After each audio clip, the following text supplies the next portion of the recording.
वो प्रेम है, क्योंकि प्रेम की तो भाषा ही अलग है। प्रेम तो आत्मा का विषय है। और जब दो चेतनाएं आमने सामने बैठ के एकाकार हो रही हैं, भाई प्रेम तो एक हो जाता है ना, दो तो है ही नहीं। जब आत्म तत्व ही एक है, दो कहाँ है बताओ। लेकिन जगत कैसे देख रहा है, ये नर है और ये नारी है। जगत की दृष्टि क्या है, जगत द्वैत में देखता है, और प्रेमी द्वैत में नहीं देखता, अद्वैत में देखता है। तो अब हम चाहे नारी बैठ जाए इस जगह पे या नर बैठ जाए, और वो भी अगर मैं प्रेम कर रहा हूं तो वो भी मुझसे प्रेम कर रहा है, तो मेरे लिए तो वो दोनों एक ही है। तो वहां दो दृष्टि नहीं होती, वो दृष्टि रहती है एक। केवल कौन सी दृष्टि है, क्यों अब ये समझ बनी। इससे पहले समझ जब नहीं थी तो द्वैत में देखते थे अपन।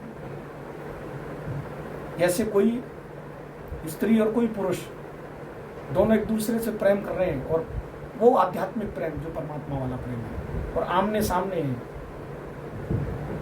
तो जगत कैसे देखेगा उनको। और ये प्रेमी की चर्चा एकांत की है। सही है। अब तुम सोचो, भीड़ में कोई महिला चर्चा कर ले नहीं कर पाएगी, या कोई पुरुष चर्चा कर ले अपने मन की बात नहीं कह पाएगा, वो तो एकांत चाहेगा। तो जगत कैसे देखेगा उसको, द्वैत में। जगत देखेगा अरे ये स्त्री पुरुष कैसे बैठे अकेले में। लेकिन अगर इसी को कोई संत देखेगा तो संत केवल क्या देखेगा, कुछ नहीं देखेगा, वो नैन देखेगा, समझ जाएगा जी प्रेमी, समझ जाएगा जी एक तत्व पे चर्चा हो रही है।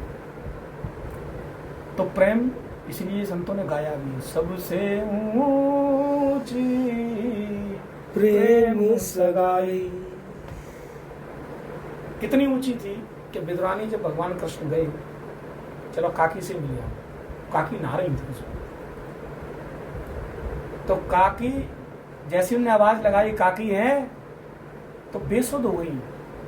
कृष्ण आया, बेसुध हो गई एकदम से, फट से वहां से निकल गया। तो सोचो, केवल आधे तन पे कपड़े डाले और आधा तन उगारा है, और काकी को बिल्कुल होश नहीं है। ये होती प्रेमी की दशा।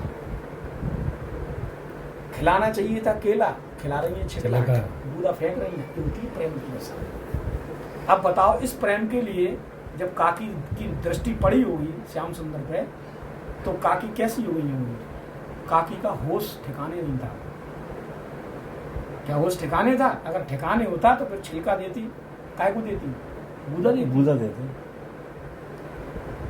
अब भगवान को प्रेम प्रिय है, तो दुर्योधन की मेवा त्यागी,